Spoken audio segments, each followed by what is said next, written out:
Welcome, Greek U Nation. It's episode number 405 of the Fraternity Foodie Podcast.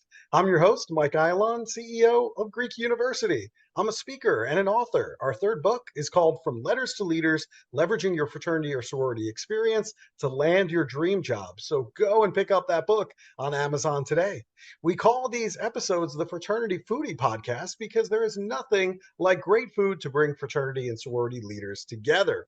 Fun fact, I love talking about Gen Z because both of my kids are Gen Z, and I use that experience that I've had with them over the last 18 years, and I'm able to make college organizations more effective as a result. Today, we're going to talk about Gen Z, we're going to talk about AI, building teams, and getting your dream job, all of my favorite topics in one episode. Let's meet our next guest. Kathryn Landis is an executive and team coach, a keynote speaker, and a go-to market strategy advisor to senior executives. She's an award-winning leader of Fortune 500 companies, including American Express, Automatic Data Processing, and News Corporation. Kathryn holds an MBA from Northwestern University, a certificate in executive and organizational coaching from Columbia University, a certificate in diversity and inclusion from Cornell, and a BS from Indiana University. Moreover, she is an associate certified coach by the International Coaching Federation, a National Diversity Council certified diversity professional, and a faculty member of New York University's Integrated Marketing Master's Program. Welcome to the show, Kathryn.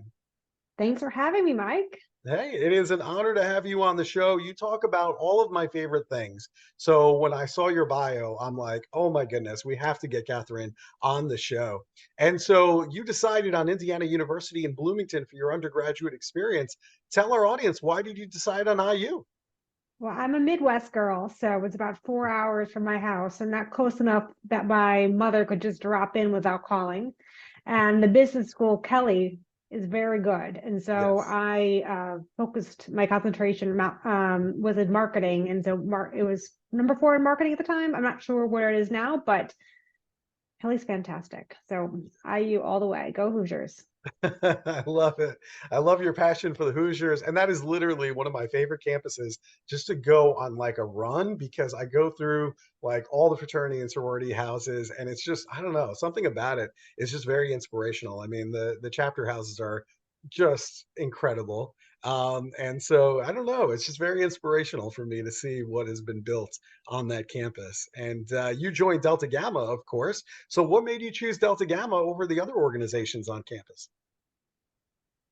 Well, I think it's a mutual selection process. And I think that, it's kind of like dating, and it was a matchmaking process. And I felt like I really could get along with the women that were in that sorority. And so I joined, but I'm happy I did. I still keep in touch with a lot of friends that I made at DG. Yeah, I'm so happy that it was a positive experience for you. I think, it gives you all kinds of skills to be able to essentially run a business while you're at IU before you get out in the real world. Tons of leadership opportunities for students. So I'm a big believer in the fraternity and sorority system. One of the things that I've been just kind of talking about with a lot of our guests is artificial intelligence, because I think its impact is going to be absolutely incredible. You and I, of course, remember, all the .com gold rush that happened a couple of decades ago. And I guess I'm wondering from your perspective, do you think that universities should be embracing AI? Because it seems like there's so much hesitation because a lot of the administration feels like the students are losing some of their critical thinking skills by using the technology. I think it's a complicated question in terms of AI use as a blanket statement. Mm-hmm. I think that there are instances in which AI is used, from more like a plagiarism standpoint, where you're copying someone else's work, or maybe you don't know it. I think you have to have, if you're returning in an assignment or you're trying to, produce some body work, you're responsible to make sure it's original thought. And so I think sometimes with, ChatGPT and other resources like that, it could be very easy to generate regurgitated content that you may not be aware of, but you're on the hook for that. Do I think that AI is where students should be moving towards in terms of learning how to leverage it? Absolutely. I mean, AI doesn't compare to a calculator, but it's the same thing where, you wouldn't do math, 20 years ago with, a calculator perhaps, and now you wouldn't not do it without a calculator. I mean, it's mind blowing to me that, I have a small child. They don't even teach handwriting in school anymore. Yeah. So I think it's people that are going to be successful are people that are going to be embracing AI to enable them versus afraid of AI and not leveraging it. Yeah, I think there's real implications here in terms of students and their majors, for example. I know one of my son is a freshman this year in college, and one of his best friends has an older brother. He graduated from the same institution with a degree in graphic design. And graphic design, I mean, listen, I can go onto ChatGPT and I think, in very short order, I think that we can just tell it to make a video and it ultimately will in the very near future for us. And maybe it's like 90% of, the way. Maybe if I go to see a graphic designer, maybe he gets me 100% of everything that I want in that finished product. But if ChatGPT is free and then I got to go pay a graphic designer a lot of money, I think a lot of small businesses are going to be looking at using ChatGPT to make their organizations more efficient and effective.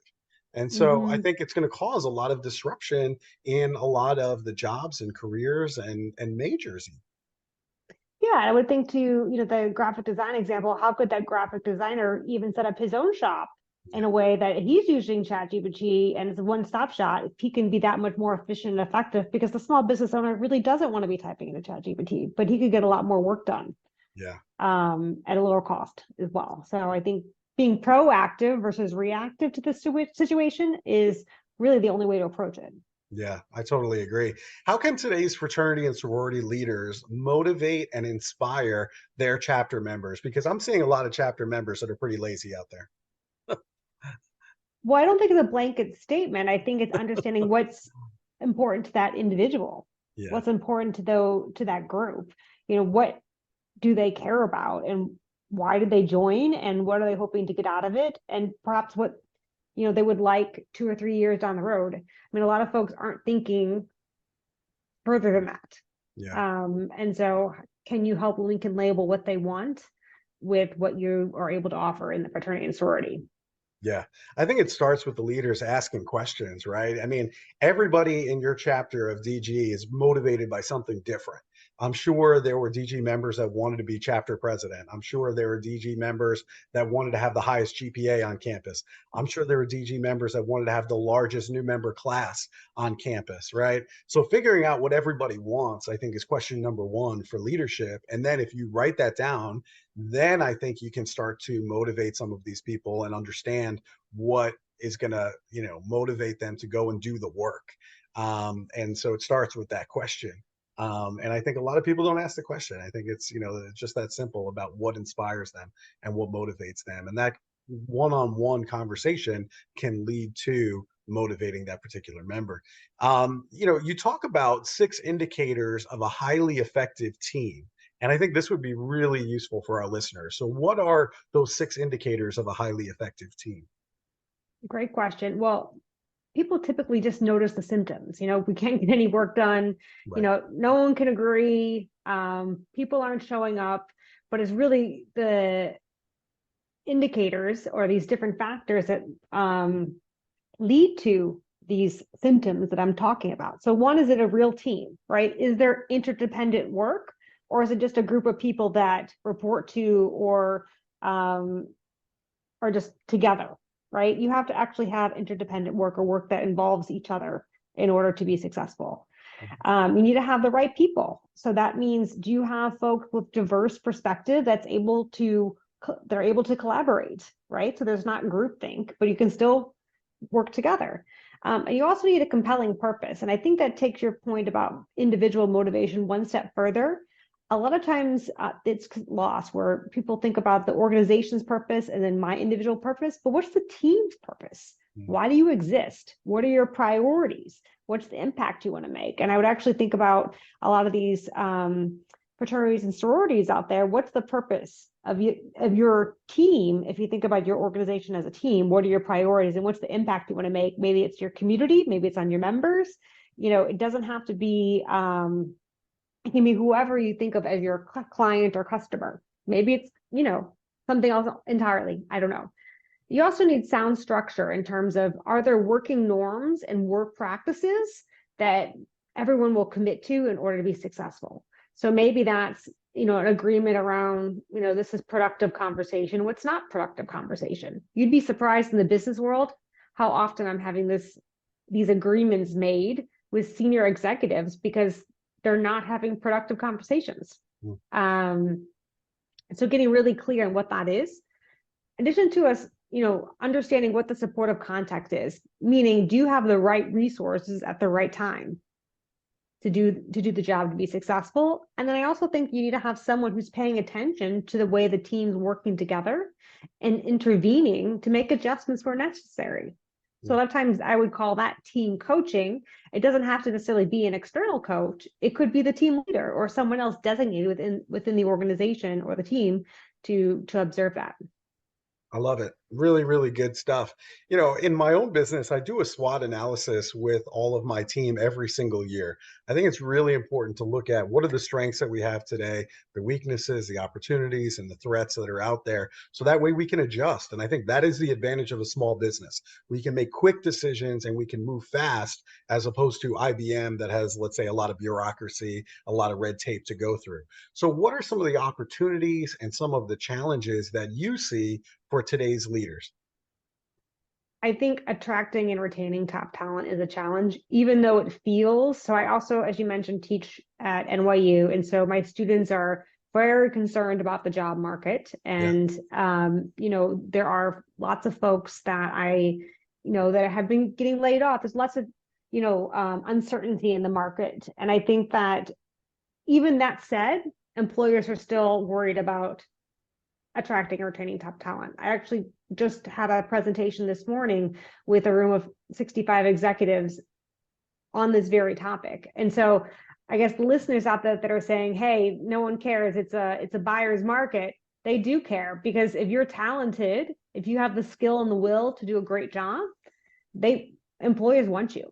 And so they're looking for ways that they can attract you and keep you there. So that's a big issue. Yeah, let's talk a little bit more about that. I think a lot of companies out there are trying to recruit Gen Z out of college.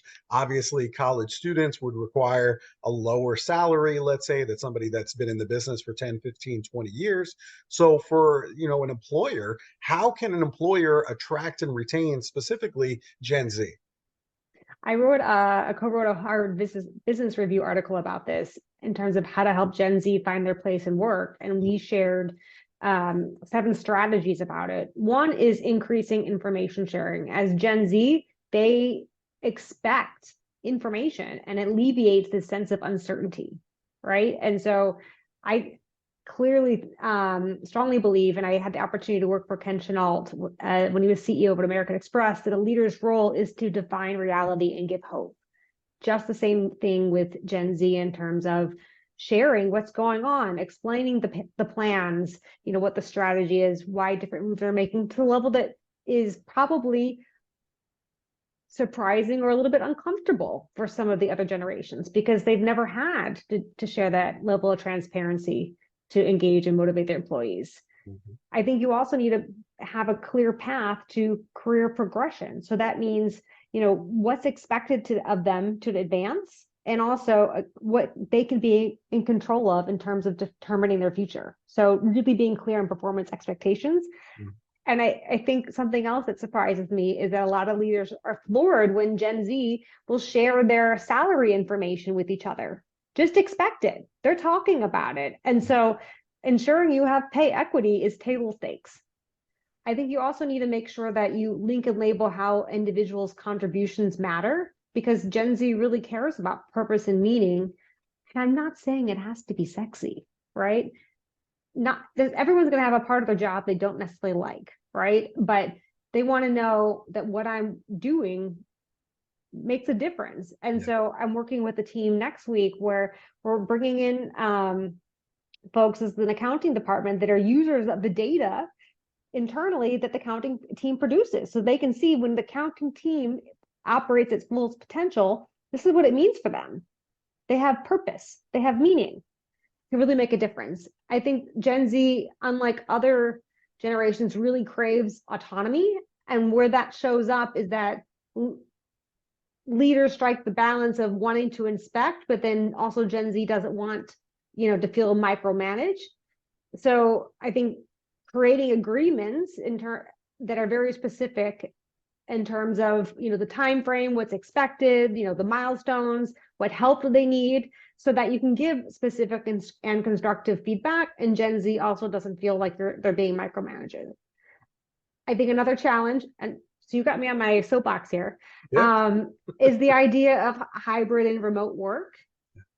I think that a lot of folks that are, in the Gen Z category, they haven't felt the value of going into the office because they can do their job just as well at home or from a coffee shop. So as an employer, you need to make it valuable for them to come into the office. And so some of the coaching I do with executives is, what are you doing to make it meaningful for folks to come into the office? How are you collaborating in a more effective way? How are you making time for a coffee chat, or even as simple as, looking up from your phone when you're walking to the water cooler and back? One executive forgot that, she was trying to maximize her efficiency by being productive, by being on her phone, answering emails at all times. But she's walking by all these junior folks that I'm sure would love to have an opportunity to speak with her. And lastly, I think just being cognizant of, the fact that prioritizing wellness and mental health is really important to Gen Z. And so the extent you can create a culture of vulnerability and open communication be really useful. So you can start by just sharing how you're doing that day. Ask other people how they're doing. And that could be a good step to creating a culture where people feel like you care. Yeah, man, that's a master class that you're giving right there, Kathryn. I think employers around the country need to listen to that, rewind, go listen to it again, and make sure you got all of those points, because that is critical. You hit the nail on the head with Gen Z. They absolutely want to know that they make a difference. They want to change the world and make it a better place. So if you can't articulate for college students and Gen Z how this job is helping to make the world a better place, you've already lost them. They have certain values. They want to make sure that there's values congruence between their own values and the organization. And they do want to be consulted on big decisions, which, you're kind of alluding to with some of the older generations. They might not be used to that, but that is the truth. And, perfect example is, if I want to go out and buy a big screen TV for my living room, I have two Gen Z children, and I better consult with them before I go to Best Buy and go and buy whatever TV that I get. Because if I get the wrong TV, it's going to be my head on a platter, because they're going to say, hey, this doesn't have all the features that I need. And so go and return it. You didn't consult with me. Go bring it back and go get one that has all the features that I want. And so they expect to be consulted, even though it's my money. They expect to be consulted. And so you got to get them in on that decision making. Is really, really critical, especially on the big decisions. Because if you don't, they're going to feel like, nope, they don't care about me. Or at least make an agreement as to why they're not. So maybe we have to make a decision really quick, and we're going to make it with these 4 people in the room. And this is why we want your support on this. But then you move forward, because at some point you can't have everybody in a company making and weighing in on decisions. Yeah. But sharing what the rationale is and the why, and what the implications will be of that decision, and reporting out what decision was made and how, makes you feel a lot better about the decision. 100%. You're absolutely right. I mean, managers have to make decisions on the fly, and it wouldn't be practical to get everybody in the company together to make every decision. Clearly, right? That's why we have managers. That's why we have people to make those decisions. But I agree with you. Really sharing out exactly how we got there, why we did it, is really, really critical stuff. You know, you're going to have all these different generations that are going to be working together. What are some of the top strategies to overcome this disconnect at work between all of these generational differences? You got baby boomers, you got Gen X, you got Gen Z, you have younger millennials. How do you overcome this disconnect between them? I actually teach a class about this at NYU, and part of it is just being aware of the differences, and it's not right or wrong. We just are different in terms of our communication and the way we interpret information.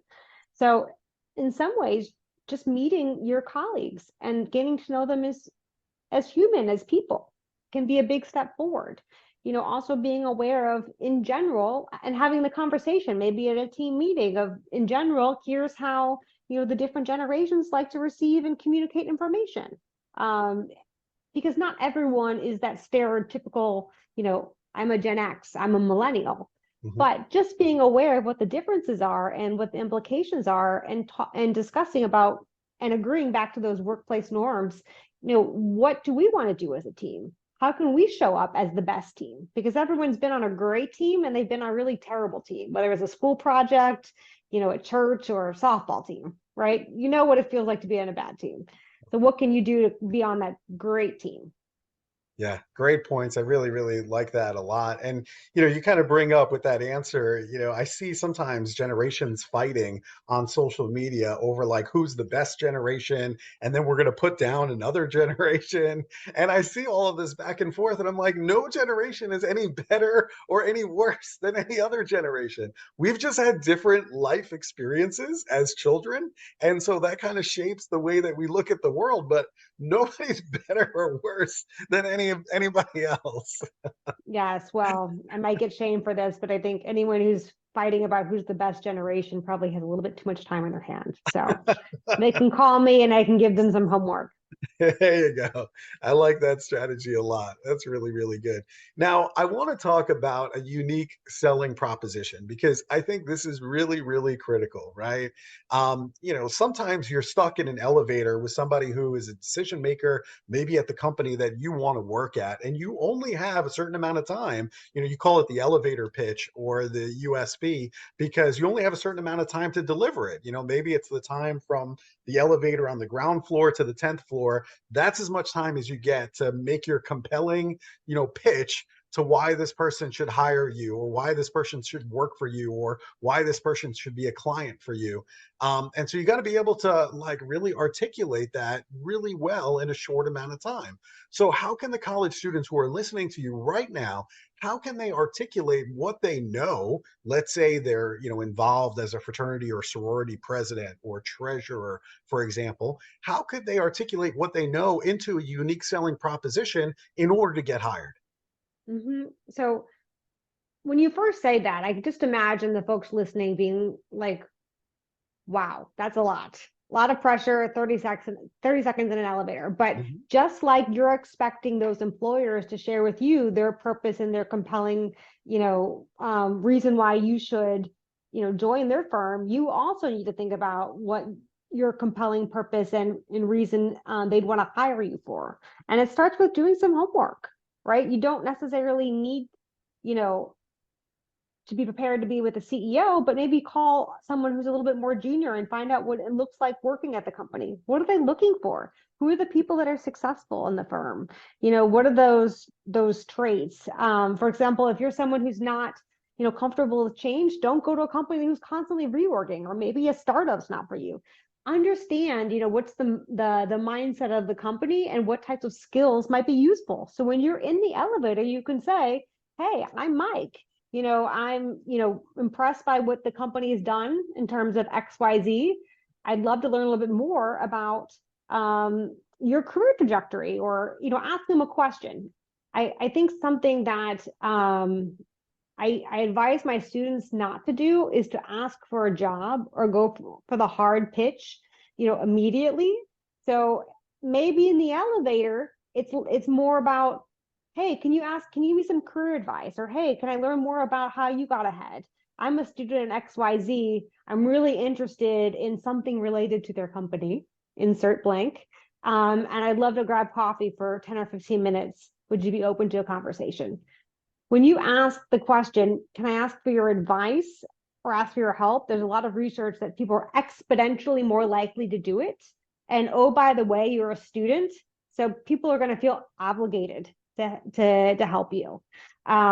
So that's what I would do. I would think about how you can ask someone for their help to learn more about their career, because people like to talk about themselves. They like to talk about their work and how they're making a difference.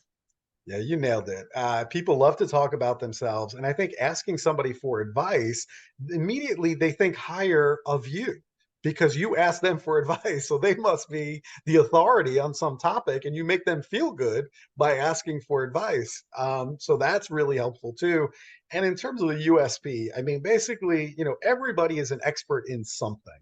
And so, really, you got to be able to identify quickly in 30 seconds who is your target market and what problem are you solving.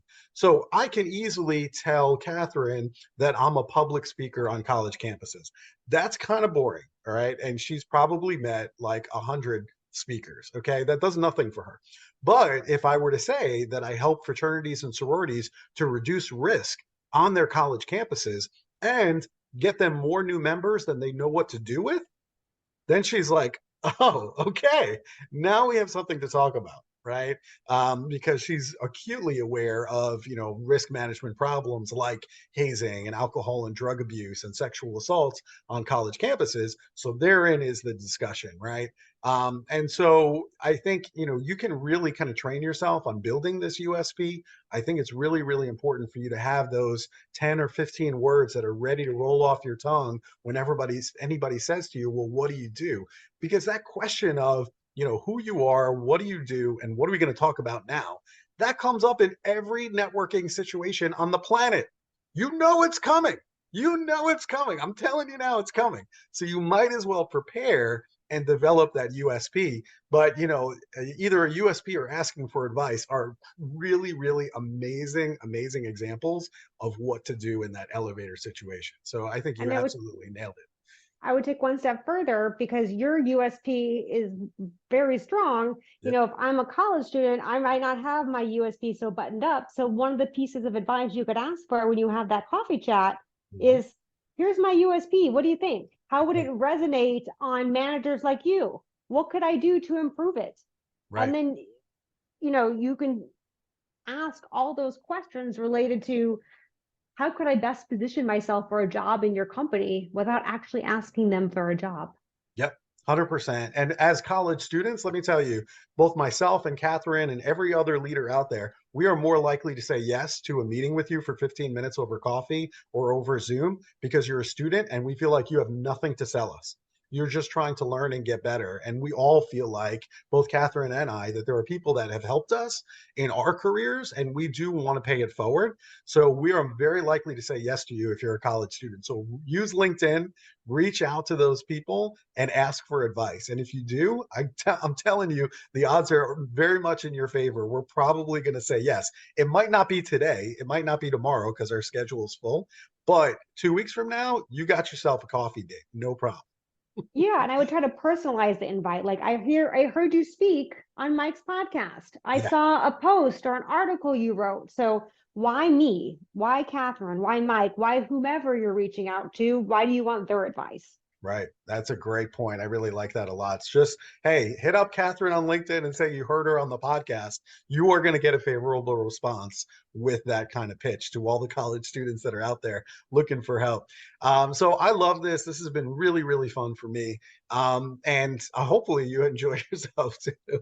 And so we do love good food at the Fraternity Foodie Podcast, and I get the sense that you like good food too, because, I was born in Manhattan. I love going back home. You're in Brooklyn. I mean, there's fantastic food in Brooklyn. So the next time I'm there, where should I be going for a bite to eat? Because all the restaurants turn over so fast. Yes, well, I would recommend Dinosaur Barbecue. It's in Oh, Gowanus. yes. So I'm actually a vegetarian recommending a barbecue spot. They have the great, like, corn and with a kick and mac and cheese and wonderful barbecue sauce. So I would absolutely head that way. Yeah, Dinosaur Barbecue is absolutely incredible. They have several spots. I think there's like one in Syracuse and like there's a bunch like around.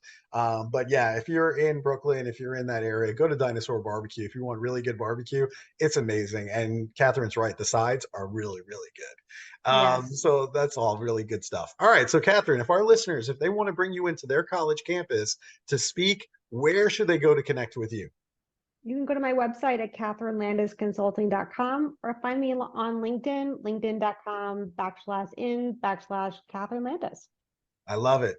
So it's KathrynLandisConsulting.com. And Catherine spells her name KathrynLandis, consulting.com. Go and check out the website, connect with Catherine, ask her to come to your college campus because I'm telling you, she knows Gen Z, okay? She knows how to get effective teams working the right way. So you want her on your college campus. Thank you so much for spending your time with us today, Catherine. We really appreciate it.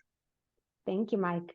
Hey, you got it. And to our listeners, if you enjoyed this talk with Catherine, I want you to like it on social media. I want you to share it with other college students that need to hear from Catherine. And we hope to see you on another episode of the Fraternity Foodie Podcast. Thanks so much for joining us, and we'll see you next time.